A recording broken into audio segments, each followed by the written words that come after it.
Good evening, everyone. Welcome to Financial Aid Night. I'm Jill LaPlante, the Director of Counseling Services. Thank you all for coming to our virtual presentation. I see we have some people just joining in as I'm watching the number on the bottom, so I'll give it just a minute to get everybody in. We were a little bit delayed trying to get the YouTube video and everything set up correctly.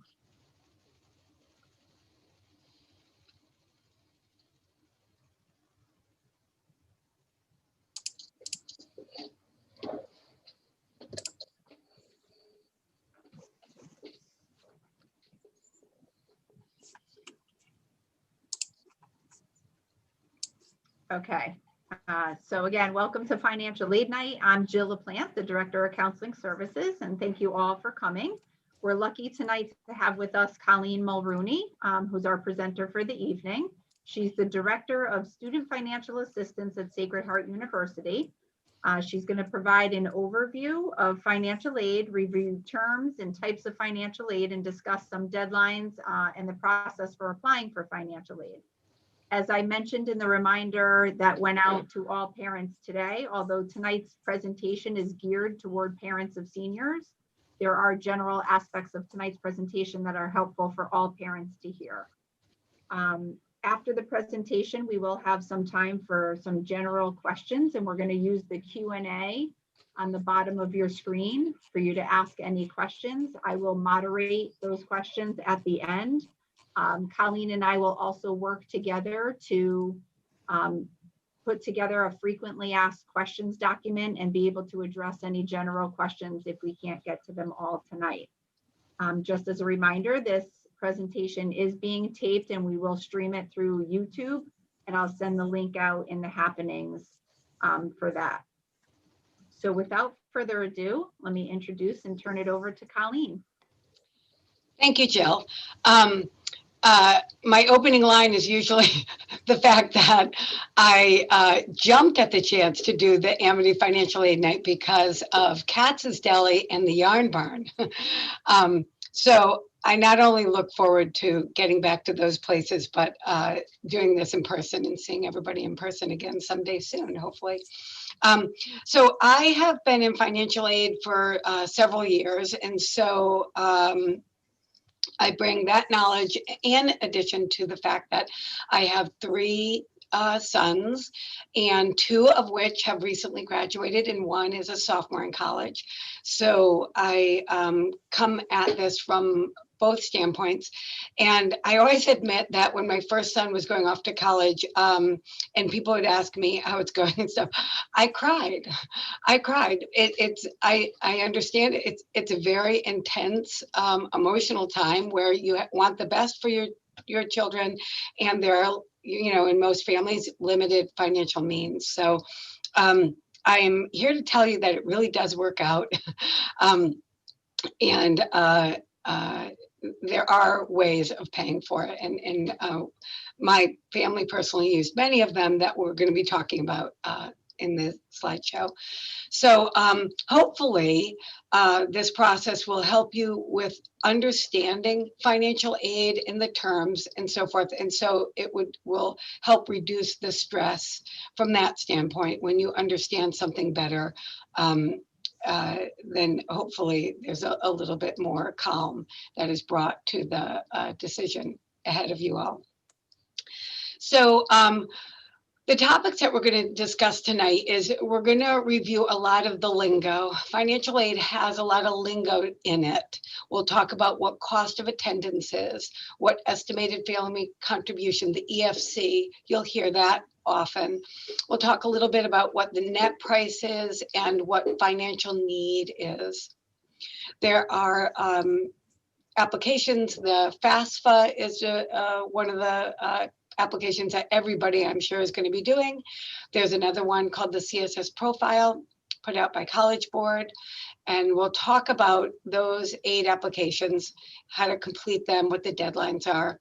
And some colleges have their own. So with all of this, you want to be going to the websites of the colleges that your children are interested in and look and find out what their applications are, what their process is, and what their deadlines are. And at the end, we'll talk a little bit about options for financing the gap or the portion that you're responsible for.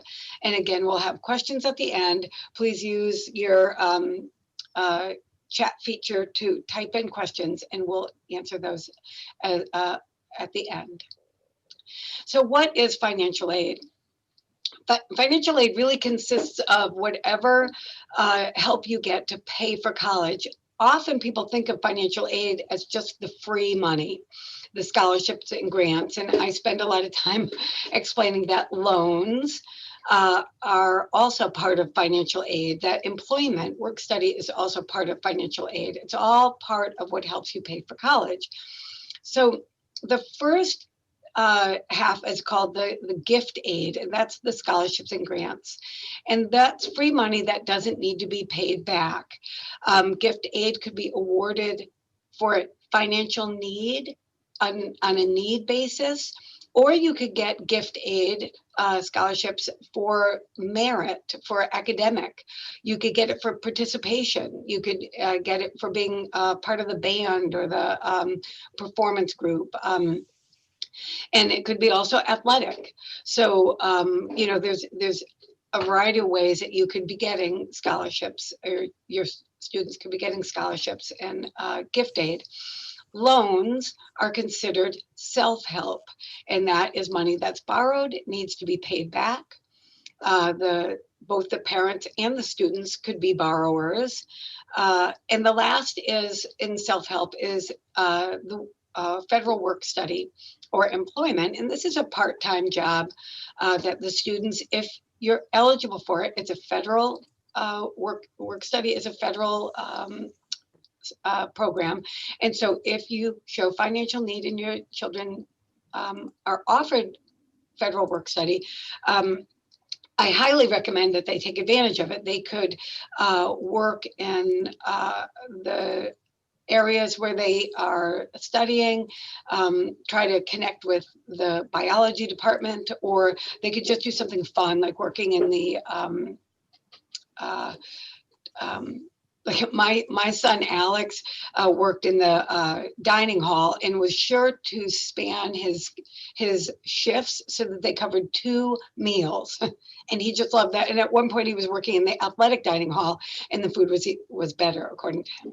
But anyway, there's lots of different work study jobs, and the kids end up having a lot of time on their hands, and the work study jobs are like only about 5-6 hours a week. So it's just a little something. I usually say to the kids, it's you're spending money so you don't have to ask mom and dad for money, and it's just your weekend spending money. Cost of attendance. This is something every school needs to publish their cost of attendance. It has 2 components of it. There's a direct billable cost. That's really what you're going to be billed for. Tuition, fees, room and board is what you're going to be billed for. And that's your direct costs. But there's also indirect costs. And so the schools estimate what your books are going to cost, what the travel expenses are, what personal miscellaneous expenses are all built into the cost of attendance. So when you look on the websites and you're looking at the cost of attendance, that's not what you're going to be billed for. That's everything. It's the top dollar. And it's done in terms of if somebody really needed to borrow up to everything to pay for everything on borrowing loan money, there needs to be a cap to it, a ceiling to it, so that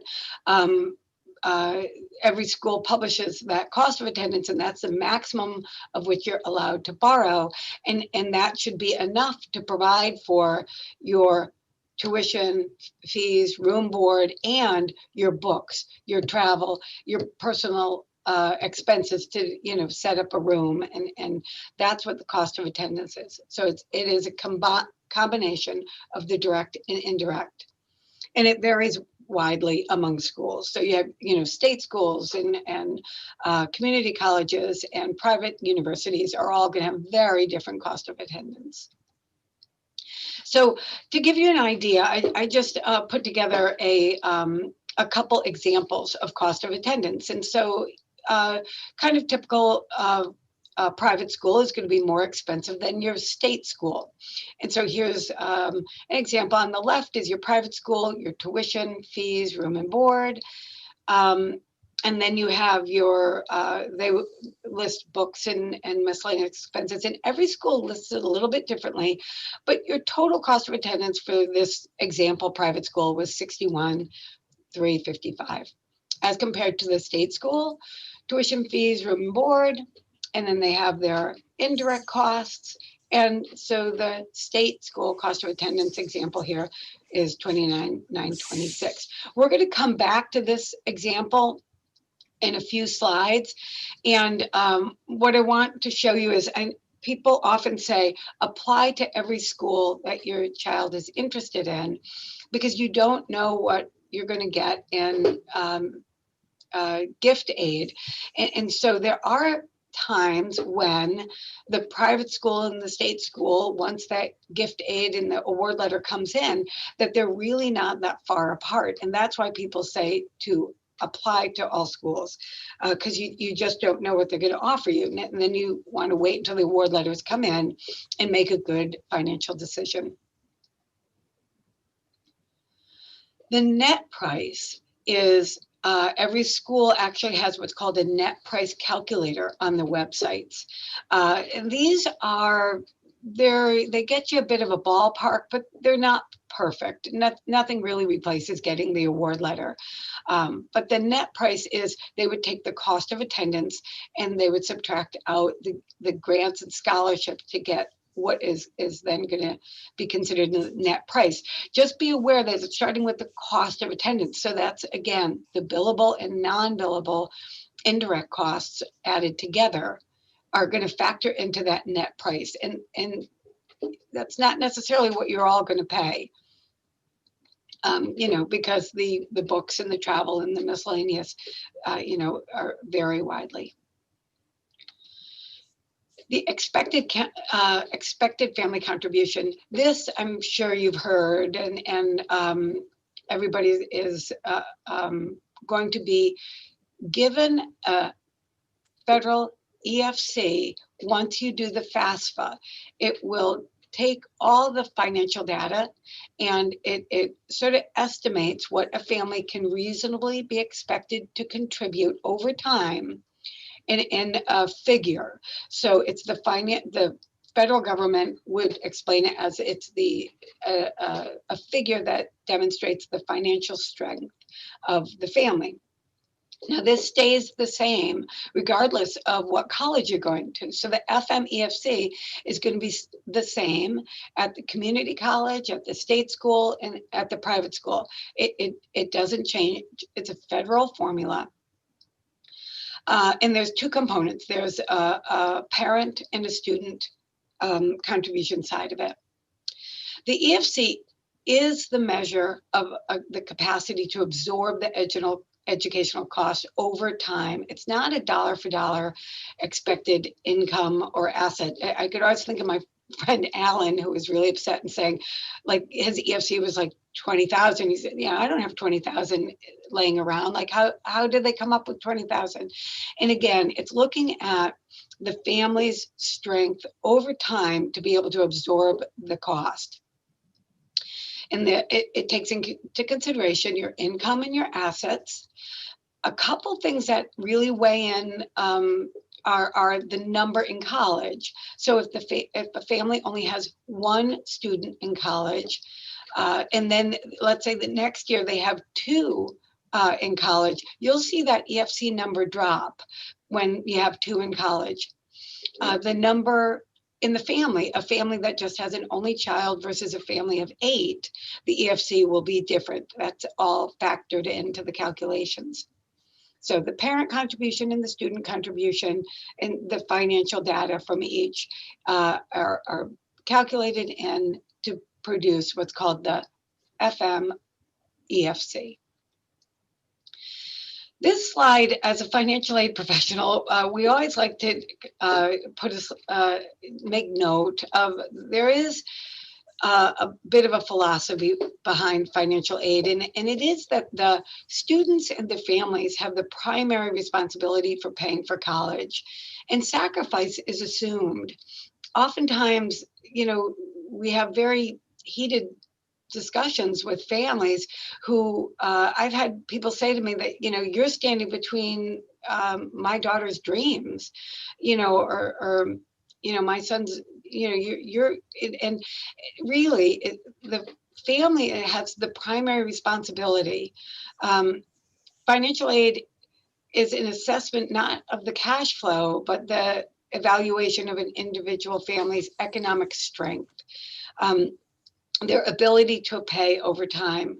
The other thing is willingness is not a factor. And this comes into play, unfortunately, often with divorced families, where, one parent is really leaning towards sending their child to this expensive private school. And then the other parent is saying, well, if you do that, I'm not going to pay. And then they'll call the financial aid office and they'll say, the other parent isn't going to contribute anything. They've told us that they're not going to be contributing anything. And that unwillingness to do that is not going to factor in to the financial aid. We're still going to ask for the financial aid data from both parents. For the private schools that collect the CSS profile that you'll see in a few slides. So willingness or unwillingness is not a factor. Financial need versus unmet need. This is a concept that helps determine what you qualify for need-based aid.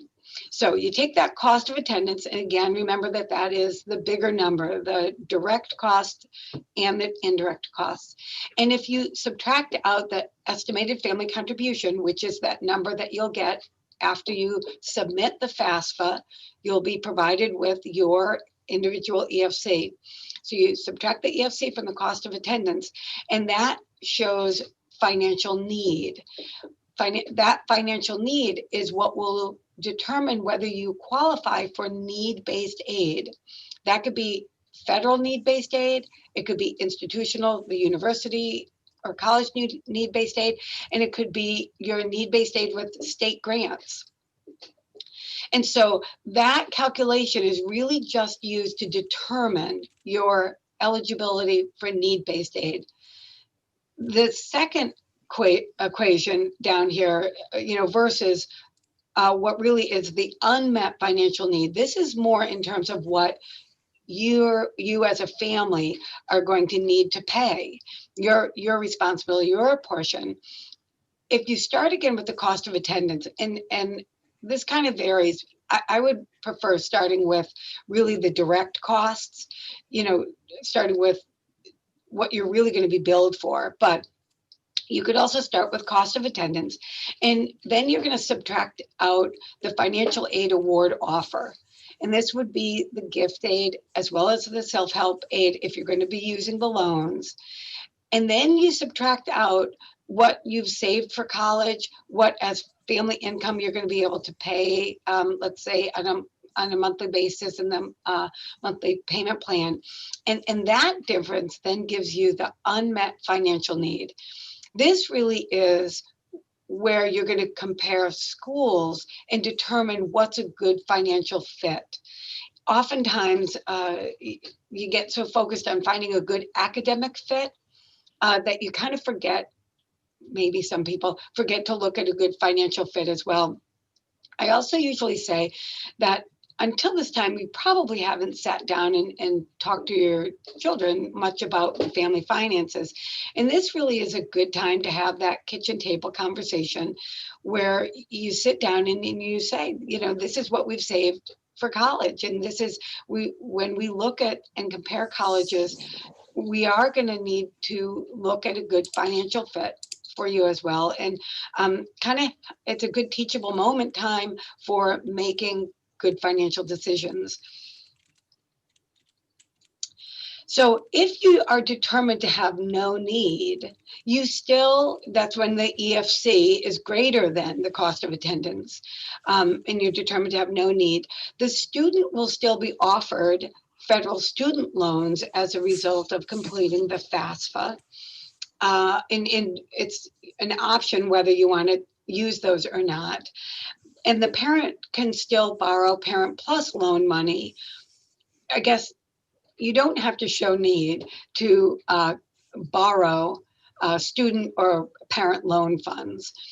You can the no need doesn't prohibit you from that. The need just helps determine whether you qualify for a need-based aid. So now we're going to come back to that private school and the in-state school, and kind of demonstrate that how sometimes the award letters, when they come in, the schools can end up being closer than you think. So you have your private school, and here's your cost of attendance. And in this example, the family's EFC is $25,000. So up on the top here, I just wanted to show you the difference of what's showing as financial need. So this is the cost of attendance minus the EFC is showing that at a private school, you have a $36,000 financial need, whereas at the state school, you only have a $4,000 financial need. So that's where, if you're qualifying for need-based aid, you can see kind of a difference there. Now you set that calculation aside because the EFC doesn't factor in to really what you're going to end up paying. And now in the yellow portion is your financial aid award offers. So at private school, which is kind of typical, you're going to be offered some kind of a merit scholarship, or this could be a participation scholarship, or some other kind of institutional gift aid. And maybe the school also has a grant as well. Then you're going to have the federal loans will be the same on both sides, because that's federal loan money is going to be offered the same. So $5,500. So on the private school side, when you take the cost of attendance and you minus the gift aid, you end up with $26,000. And then when you subtract the loan out, now you're at $21,355. And on the state school side, doing the same calculations, this one's now going to be costing about $19,000. And this is how, if that's the way the award letters come in, how you can see that they're not that far apart.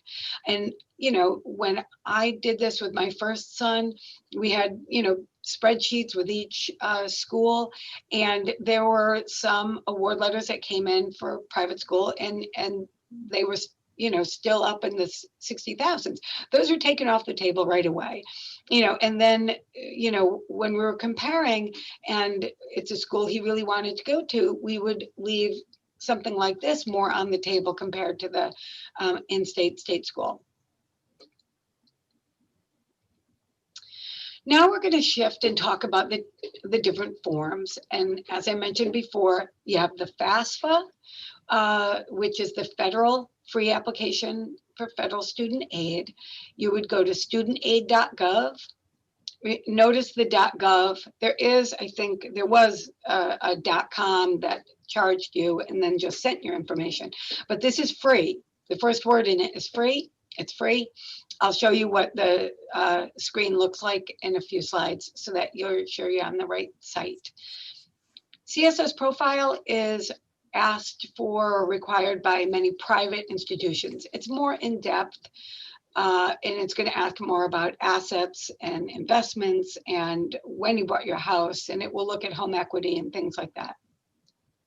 It's available through College Board. It does cost $25 for the initial, and then $16 for each additional school is listed. About 400 institutions and scholarship programs use the CSS profile. The CSS profile will ask for a non-custodial parent as well. The FAFSA is only going to be asking for the parent information if there's a situation where the parents are no longer married or divorced or separated. The FAFSA will ask for the parent financial information where the child lives and in the household in which the child lives.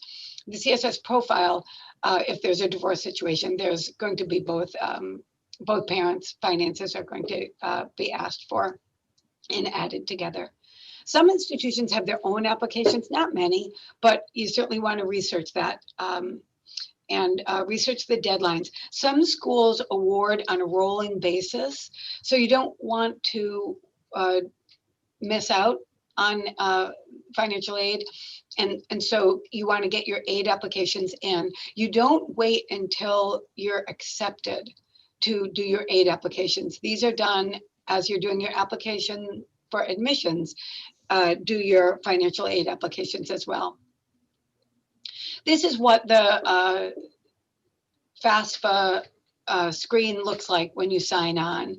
And the federal grant programs, the funding that completing your FAFSA allows you to be eligible for are Pell Grant funds, student loans, there's campus-based aid, where there's work study, also the state grants.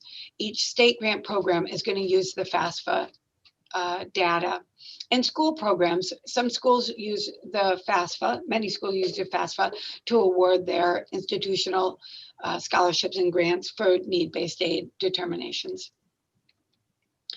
The first thing that you do, if you haven't already, is you need to create what's called your FSA ID. Every student will need their FSA ID, and one parent needs to create an FSA ID. And this is your FAFSA signature. And this will remain with you forever, so write it down and save it in a good place. You know, all the way through to when you're repaying your loans, you'll be using your FSA ID to log in and access your information. So this is something you could actually do now if you wanted to do something to get started. This is one of the first steps. You can create your FSA ID. They came out a couple years ago with a mobile app for completing your FAFSA. Personally, I can't imagine completing a FAFSA on something the size of the phone, but you know, it's good for the kids. I suppose they like it, but there is a mobile app for anybody who is interested in using that. When to apply? So you can apply as early as October 1st of your senior year, the year before you're going off to college, and you need to submit it every year. The documents that are needed, you want to have your social security number, tax returns, W-2s for all employers, bank statements, investments, 529 accounts. And again, don't wait to be accepted before completing your financial aid. You can list up to 10 schools on a FAFSA. And if you have more than that, you just would submit it and then you log back in. You can clear out some schools and add others if you need to go beyond 10. The financial aid applications operate on prior year financial data. This really is a good thing. I know sometimes it seems like it was too far away, but when you're completing it in October of this year, you're going to have actual data because you've already done your 2019 taxes. And so it just makes it much easier and much cleaner that we can award on actual data instead of having you to wait to complete your taxes and then log back in and make corrections. Those years are gone. Also, they now have what's called the data retrieval tool on the FAFSA. And so you can import your your tax data into your financial aid application by using this data retrieval tool.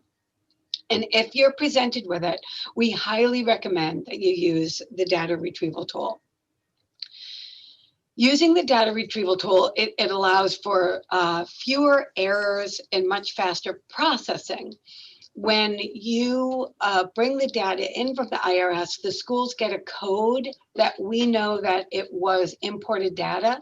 And so you're less likely to be selected for a process called verification, which is you have to provide tax return information and W-2s so that we can verify the financial data that was put on the FAFSA. So if it is imported, you'll be less likely to be selected for that process. The data will be encrypted or masked. You won't be able to see the financial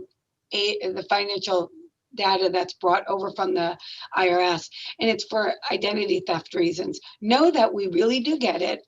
It works really well, and you just have to trust that we really will get we get the numbers, but you can't see them when you import it over from the IRS.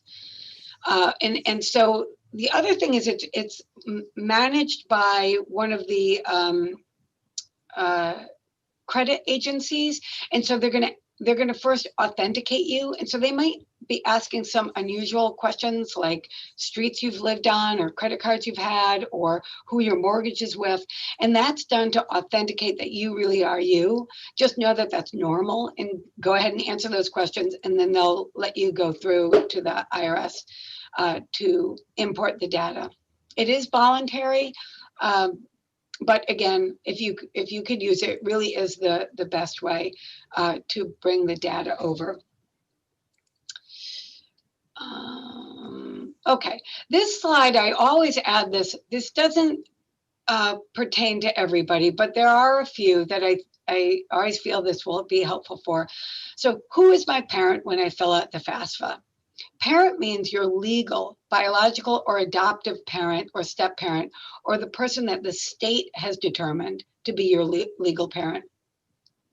One of the things is when you're filling out the FAFSA and you're filling it out for the parent is filling it out for their information, when it asks for the marital status, the question is, what is your marital status as of the date you're filling out the FAFSA?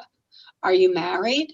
It doesn't matter whether you're married to the biological father of the child. It's, are you married? Are you married now? Have you gotten remarried? And are you married? The answer is, yes, married. It's not asking what you're, in terms of relationships with the parent of the child that's going off to school. So that trips up some people sometimes. So just going through that flow chart there, are your parents married to each other? If yes, then you report the information from both parents on the FAFSA. If they're not married to each other, the next question is, do your parents live together? If yes, you report the information from both parents on the FAFSA. Even if they were never married, if they're divorced or they're separated, if they're living together, then both parents' data will be provided on the FAFSA. I'll be right to my dad. Hi, Levi. Why are you on the phone, Levi? Then it moves over to, did you live, if they're not living Really? together, then You the made that whole question thing is, up on your own, huh? And fight tomorrow. did you live I'm in the middle with of a one meeting right now, parent buddy. more than the other over the past 12 months? I'm in the meeting right now, buddy. Sorry, we're getting a little feedback here. I don't know if you need to mute yourself. Yep, Okay. I'm trying to mute him. Okay, all right. So then if the parents are not living together, then you go to, did you live with one parent more than the other over the past 12 months? And if that answer is yes, then that's the parent's data that you report on the FAFSA. If it's no, if you really lived with the parents evenly, then you report the information on the FAFSA of the parent who provided more financial support over the past 12 months. And that's the parent whose data you would put on the FAFSA. Is that parent remarried? If so, both the parent, two-parent information would be reported on the FAFSA if the parent is remarried. If not, then it would just be the single parent's information. Lastly, foster parents, legal guardians, older brothers and sisters, aunts, uncles, grandparents, they're not your parents unless they've legally adopted you. So every year we have a few of those. And so just hopefully that helps those people who that's helpful for. FAFSA tips. Use the data retrieval tool if you're presented with it and you can use it. Answer all the questions. You want to put zeros or estimate. Don't leave anything blank. Assets are reported as of the date the application is filed. So as of the date that you're doing it, what is the value of the investment on that day? 529 plans are reported as a parental assets. You want to put that on the parent's asset side. The other thing is the 529 is the total amount of 529, not just the portion for that child that's going off to college, but it really is for if you have a 529 plan for 3 kids in your family, for example, it is the total of the 529 plan that you report, because the funds can move between the kids. The year in school, it asks for, and this is on the student side, what will be your year in school in college? So even though you're a senior in high school right now when you're filling this out, it's really asking in terms of what year you will be in college next year when you're in college. So the answer is first year freshman. Selected service is something that all students born male between the ages of 18 and 25 must register. It's the draft, and you could check a little box that just says register me, and you can have that done right through the FAFSA. The number in college, I don't know if you remember me mentioning it before, but the number of college really does affect the EFC. And so if you have a change to the number of college, you should notify the college. Some colleges send what's called the sibling enrollment forms to the other colleges where the siblings are enrolled. If that comes back and they're really not going to that school half-time or more, then your EFC will be corrected and your aid will be revised. And there have been times I've done it where I've wiped out all the need-based aid for a family. So if the number in college changes, and I'm talking about when you're saying that there's going to be 2 in college and there really is only 1 when it goes down, you really want to notify the college as soon as possible so that they could correct the EFC and correct their need-based aid calculations. Things that really need to be accurate for both the student and parent side is Social Security numbers. Please be careful. Don't get those mixed up. The date of birth and the full name as it appears on the Social Security card. Unfortunately, this is often with moms with the maiden name. So just be careful of that. And be careful not to mix up the student financial information side with the parent financial information side. Both questions are going to be asking kind of the same information, and you may forget that this is actually the student side. So be really careful of that, because that happens every once in a while. And obviously, if the student is making what the parent income is, often that's really going to cause problems with qualifying for need-based aid. The FAFSA processing and the results. So when you submit the application, the FAFSA, you'll get what's called the Student Aid Report, or the SAR. You'll get an email that says that your FAFSA has been successfully submitted, and the Student Aid Report will provide any corrections that are needed. So take a look at that, and if there's anything that needs to be fixed, take care of that right away. You may be asked to submit your SAR for scholarship applications. Sometimes that's asked of scholarships. And just in terms of timeline, the ICER is really what's called the data record that's sent to the college.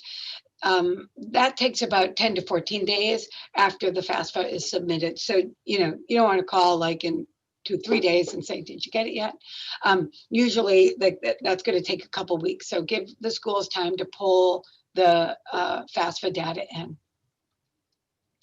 Examples of state and federal aid. So in other words, after all this work, what do you really qualify for? So state grant funds, they use the FAFSA data, and then they'll award state grants through the schools. You can go to the Connecticut Department of Education and look up the details for the state of Connecticut grant funding. Then federal aid is Pell Grant funds. And again, anytime it says grant, this is money that doesn't need to be paid back. So Pell Grant funds are given to high need students with EFCs that are at a federal cutoff below $5,711. They range up to $3,173 per semester. There's also something called the Supplemental Educational Opportunity Grant, and that will be automatically awarded based on your EFC through the university's work study is awarded based on your federal need, and also the federal direct Stafford student loans. There are two components or kind of flavors of federal student loans. There's a subsidized and unsubsidized loan.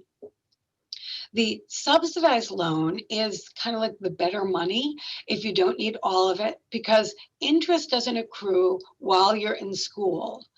And this is really while you're enrolled in half-time or more. The interest won't accrue. So as it disperses, it will stay that amount until after the grace period.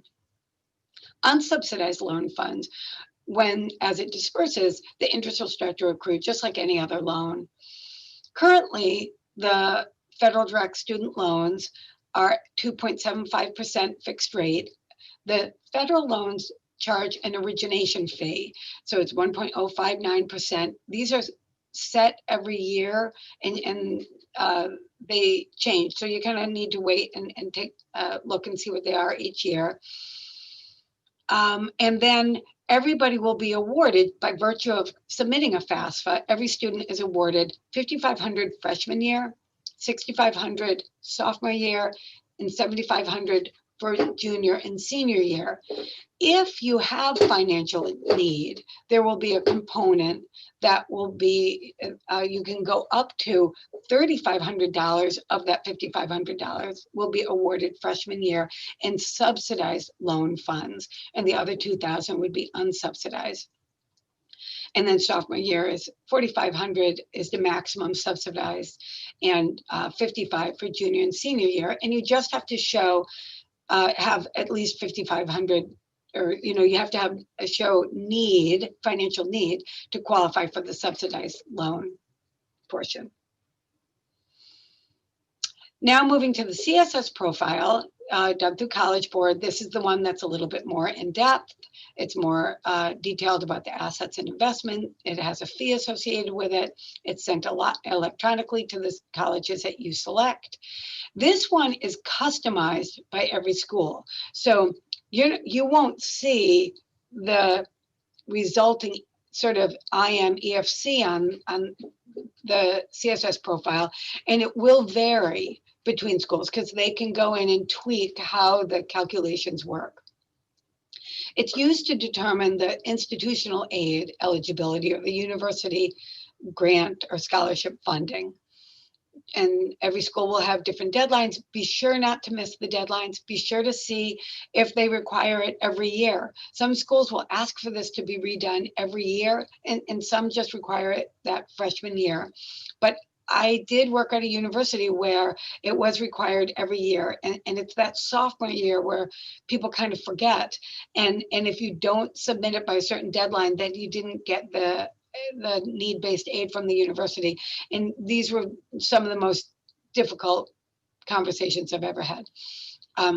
This CSS also uses the prior year, the 2019 data. Financial tax data is what's going to be used for your 21-22 CSS profile. The other difference of the CSS profile is you can't log back in and make any changes.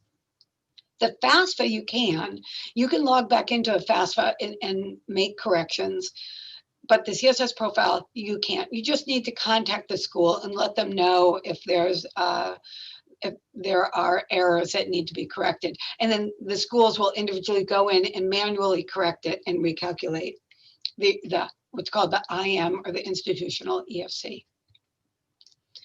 The CSS profile, many schools are going to ask for the non-custodial parent, and they've gotten away from calling it the non-custodial parent. It'll be called the household A and household B.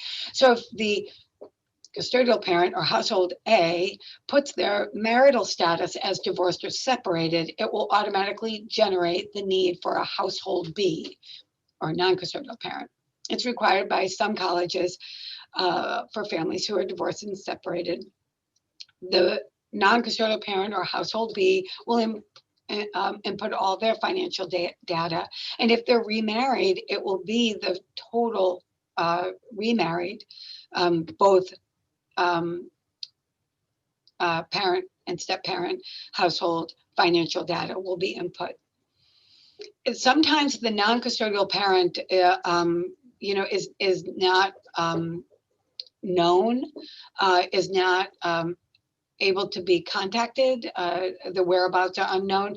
And so there is a non-custodial parent waiver process at many schools. And if you need that, you would contact your financial aid offices and ask them if you need that, how that you would go about doing that.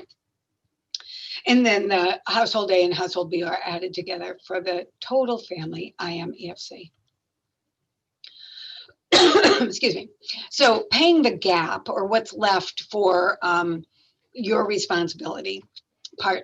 So there's the family contributions, family savings. You would go to that first.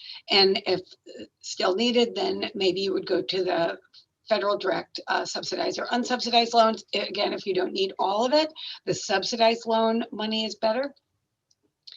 Most universities offer a monthly payment plan that's done through student accounts or bursar's office. And just do your research early on this. Often you have to sign up and enroll in them fairly early before the first payment is due. They're going to spread the monthly payments out starting the month ahead. If needed, you could go to alternative or private student loans. Unlike the loan that you're going to be getting with the FAFSA, the student here is going to need a creditworthy cosigner because of their age if they're doing a private loan. These rates vary. There are usually no fees associated with this, where the federal loan has that origination fee. The interest will accrue after disbursement. You can defer for the students. These will be automatically deferred payments until they are no longer enrolled in school or they graduate. And you could borrow up to the cost of attendance if needed, but the general rule is really to only borrow what you need. Parents could borrow. There's the federal government offers a Parent Plus loan. Its fixed rate right now is 5.3%. And those payments can also be deferred. I think you have to check a little box for that. That origination fee is a little bit higher, 4.236%. And the interest accrues from the date of disbursement. So when you factor in that origination fee, $10,000 of a plus loan is going to really only disperse for $9,576. So you want to keep that in mind. There's also a couple other loan companies offer parent loans, parent plus loans. So you don't have to only go with the federal government one. You can research the other ones as well. Federal work study is money earned for hours while you're in school with on-campus jobs or in the community. And here's some outside scholarship searches. You should never pay for an outside scholarship. These are all free and reputable. Options and planning. I highly recommend, as you're sitting again comparing schools, plan it out for all 4 years. What does it really look like for all 4 years? And this was actually submitted. Somebody asked that I cover the PACT program.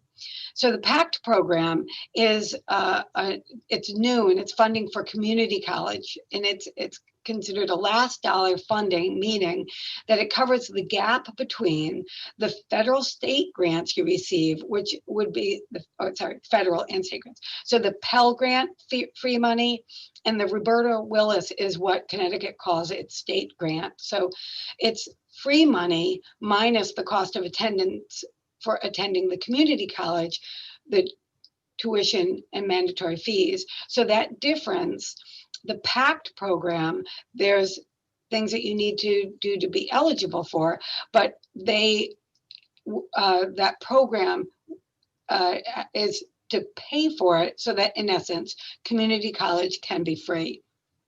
So if you want more information about that, I put the link there to the website, and there's all kinds of information for that. And so here is options for planning. So if you look at the private school that, you have your heart set on, and it really looks incredibly unreasonably expensive, one of the things you might want to consider is doing a couple years at the community college and then transferring to that 4-year college. Like I know here at Sacred Heart and many of the other private schools in Connecticut, if they have an agreement that if you get a certain GPA, cumulative GPA at the community college, that you're kind of automatically admitted to the 4-year private university. So you could look into that, and then it's much less expensive spending the first 2 years at the community college and then coming transferring over. And I always say the degree that you're going to hang from your wall is just that final degree from the 4-year school. The other thing is consider, to reduce costs, consider becoming an RA. 2 of my boys so far have been RAs, and in one, at his school, the room, the housing was compensated, taken off the bill. And at the school where my sophomore is right now, room and board. So the meals and the housing is wiped off the bill. And he serves as an RA and has a rotation and has hours, but that's something to consider to reduce the bill. It's not for everybody, and usually you can't really be an RA that freshman year, but going, to later on, you can usually apply for it and try to get an RA position. So contact the financial aid offices with any questions that you have. You usually are provided with an online portal, and all your financial aid information can be seen through that portal. So you can see, did they get my aid applications, and you can get a lot of information that way. But don't hesitate to call the financial aid offices. It's a person like me, happy to answer your questions. The other thing is commuting. This is a little out of order, but commuting is another way to reduce costs. Maybe, if you live close enough to the school, maybe commuting would be a good option to go to that school that you really want to, but not have the housing and meal costs. It's just something else to explore. Be sure to understand the costs in the award letters when you're comparing schools. And I also really always caution people, when you're given merit aid and athletic aid and participation scholarships and so forth, they come with conditions. I've definitely talked to a number of students who are here or are at schools with athletic scholarships, and maybe they don't really want to be doing the sport all 4 years, and maybe they want to do a study abroad year, and they can't do that if they're on an athletic scholarship or an athletic team. So keep that in mind, and just have the conversation now. What if you don't want to be doing, competing all 4 years? Merit scholarship comes with a cumulative GPA requirement, depending on the major that the student's going in. I know my oldest son would not be happy that I share this every time I do the presentation, but he was somehow got accepted into the engineering school and really struggled. And the pressure of losing the merit scholarship, based on those grades freshman year, is just, again, something to consider when you're given those awards and when you're comparing the schools in the award letters. Helpful links. So the FAFSA and everything to do with your federal aid, your student loans and everything is on studentaid.gov. College Board is your CSS profile. Student loans, that's repeated. I should probably change that.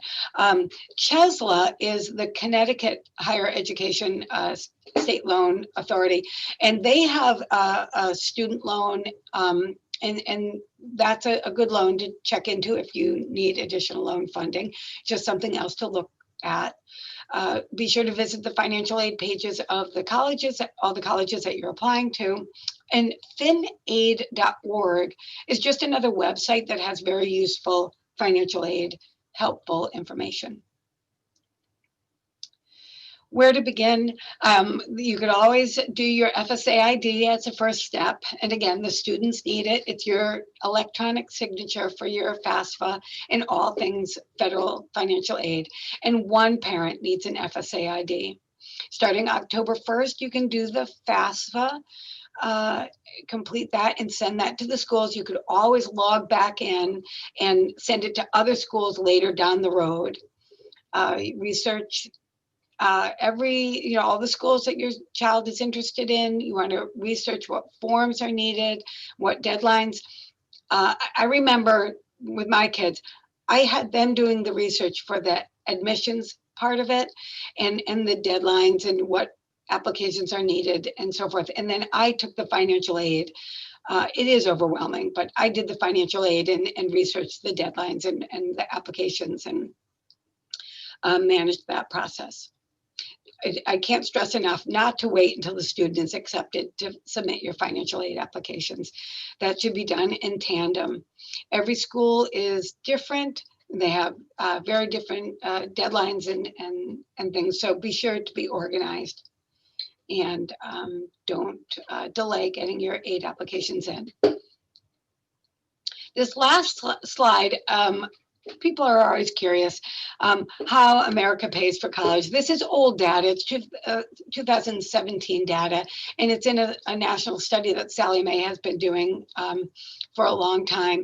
And it just gives you an idea of what percentage, and this is just for the Northeast as well, what percentage of kids and dollar amount, is grants, and how much comes from relatives, how much are the students paying of their own income and savings, how much are the parents contributing, how much are the parents borrowing, and how much are the students borrowing. So that kind of gives you a little bit of a picture of how the families in the Northeast were paying for college back in 2017 at least. All right, that's what I have, and we can now go to questions. All right, great. Thanks, Colleen. Sure.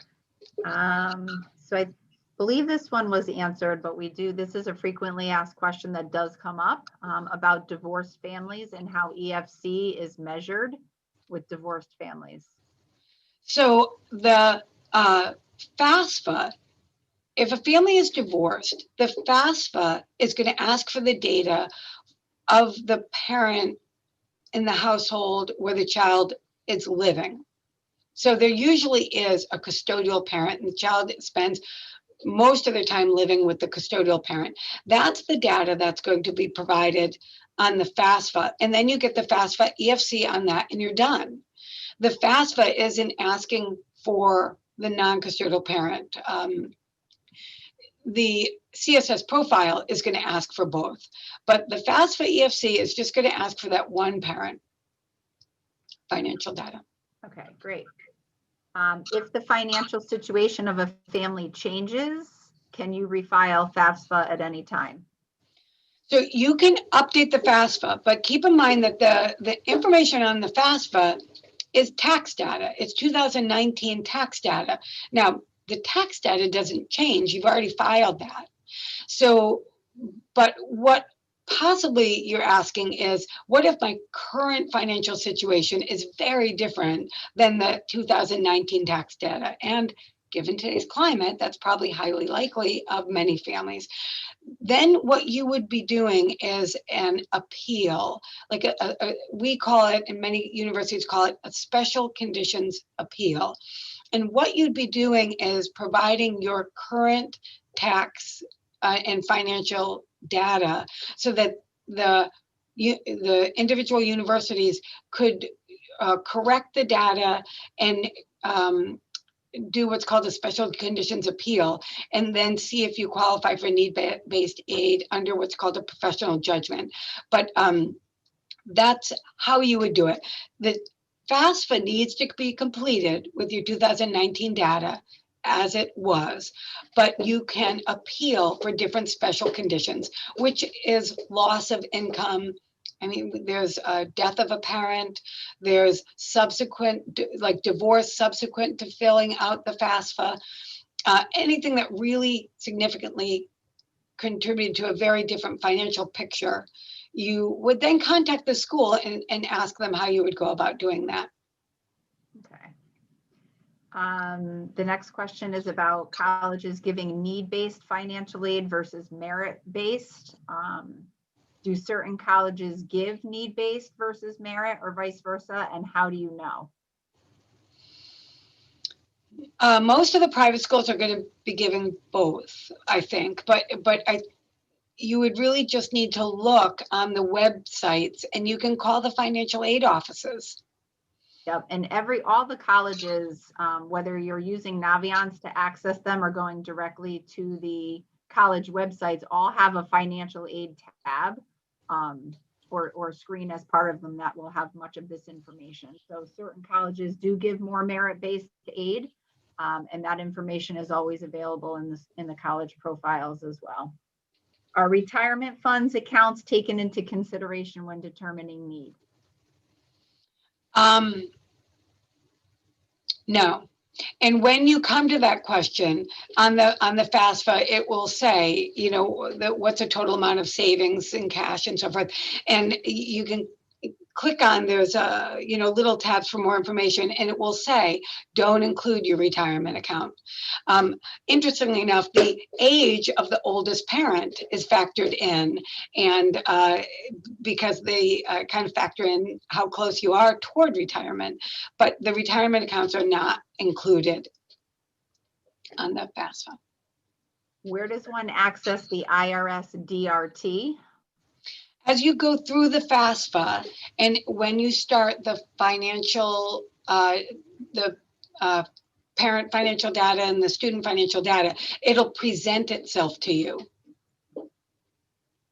Another question is aid available for students who are applying to schools in Canada or out of the country? You would need to contact the schools. I mean, the US government is not going to give you federal money to attend a school in another country. So the FAFSA is going to give you federal aid for schools that are eligible for what's called Title IV aid. And so universities outside the country are not eligible for Title IV aid, federal aid. So you're not going to get federal money to attend a Canadian school. And I think the advantage usually is that the schools are less expensive in general. But my guess is that they probably aren't going to give aid to a US citizen either, but you would need to contact those schools. Okay. Do you have to fill out the FAFSA even if you don't think you will get financial aid? You know, that's a good question. A lot of times people will ask that. You certainly don't have to fill out the FAFSA. You know, I know I have friends who, you know, could pay the tuition 6 times over, and they complete the FAFSA, and they have their kids taking the federal student loans, maybe even just the subsidized, because they want them to have a little skin in the game, and also when they graduate, have the responsibility of paying the loans back and building their own credit. So sometimes, you know, it isn't necessarily financial need.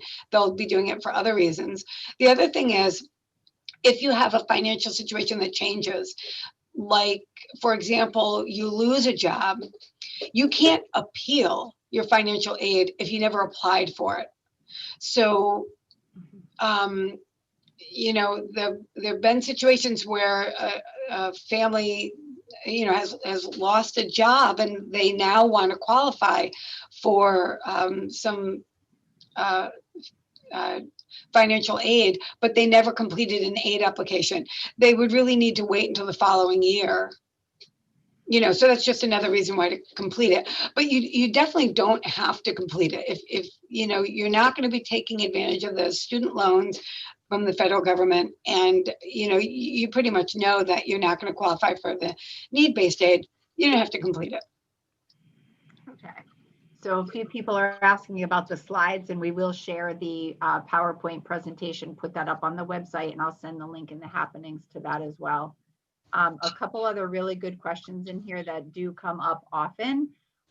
One in here does tie into what you just answered, Colleen, but about, is it a requirement to fill out the FAFSA for certain merit-based scholarships? No, so merit is based on academic, so that you don't have to complete it. But ask the school, double check with the school, but merit doesn't have to do with financial need. Okay. Let's see. When should students look into applying for scholarships and grants? Do they do that when they apply, or the window all the way into the fall of college entrance? So we recommend, well, go ahead. No, go ahead. You probably know this better than me. Yeah, so we do encourage students and families to begin applying for scholarships and grants. Some of that will actually happen senior year. So Amity High School does award a number of scholarships, and we partner up with a number of community members and award scholarships. So some of that will happen this year for the seniors.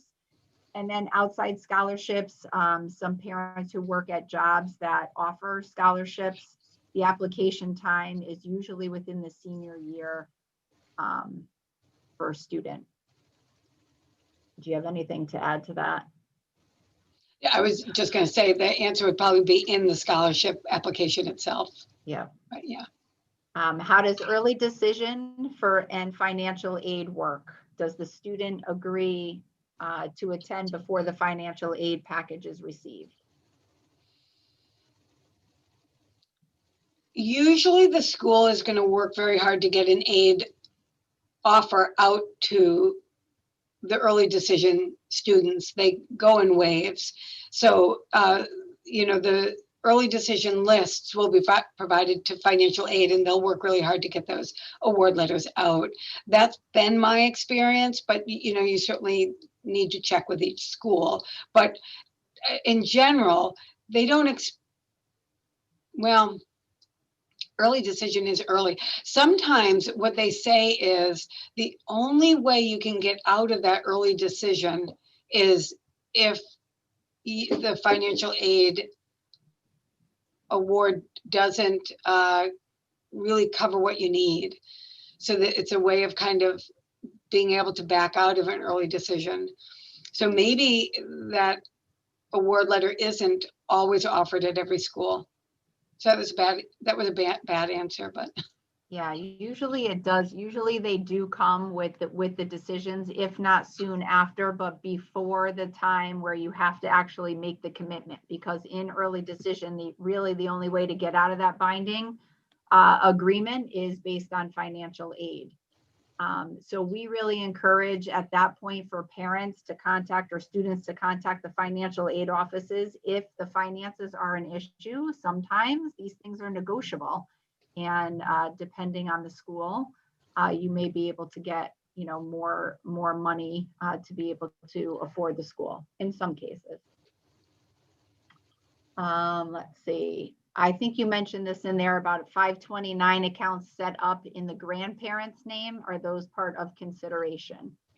So, and that's good. So I mentioned 529 in the parent's name, and that goes on as a parent's asset.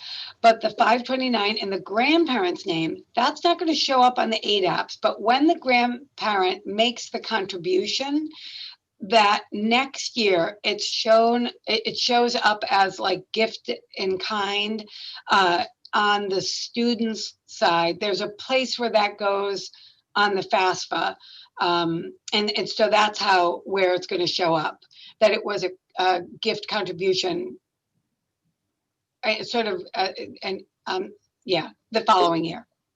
Okay. Are business assets in an LLC included in data for financial aid?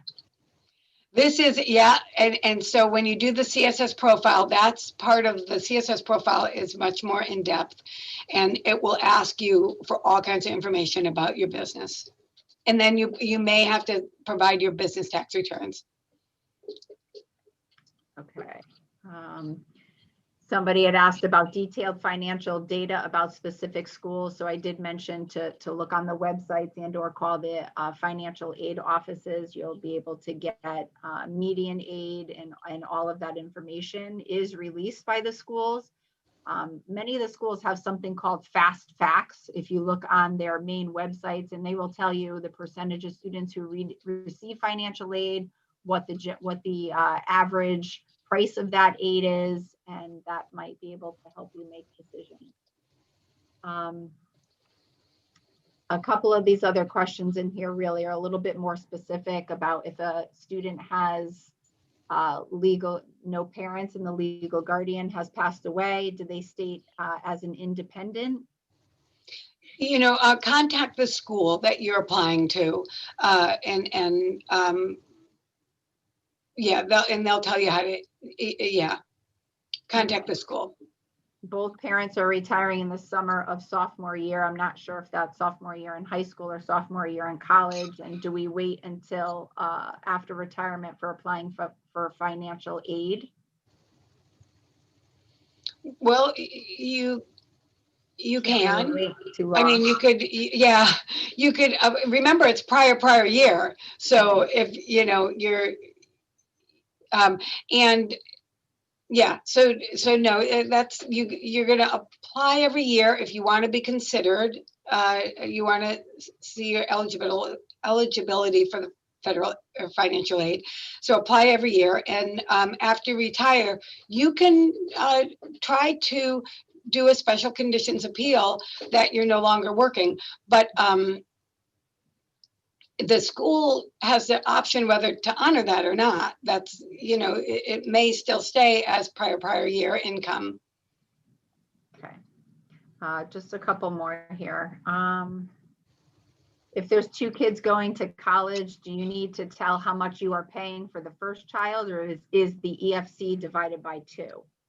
It's not divided by 2. I think it's 60%. It'll use the EFC at 60% for 2 in college. Okay. Parent brings up a good point that at many colleges now, COVID conditions have eliminated a lot of work-study jobs. So the question is, what can we tell them about work-study situation and what's anticipated? So we had a lot of our offices really try to offer virtual work. So we have on our job postings, work study job postings, there's information about whether there's virtual opportunity in that job or not. That we had in every school has a big component of community service in work study, in the federal work study program. And so one of the biggest virtual jobs is being a online mentor, teacher, helper with like younger kids. So there are jobs available virtually. Mm-hmm. And you would just need to work with the school to find those. And if that's a big consideration for you, I would advise you to ask, either ask the college reps that you're talking to, or try to call the financial aid in offices to get that information. So one last question: if applying early decision, does asking for grant or need-based money affect their decision? I can't really answer for every school.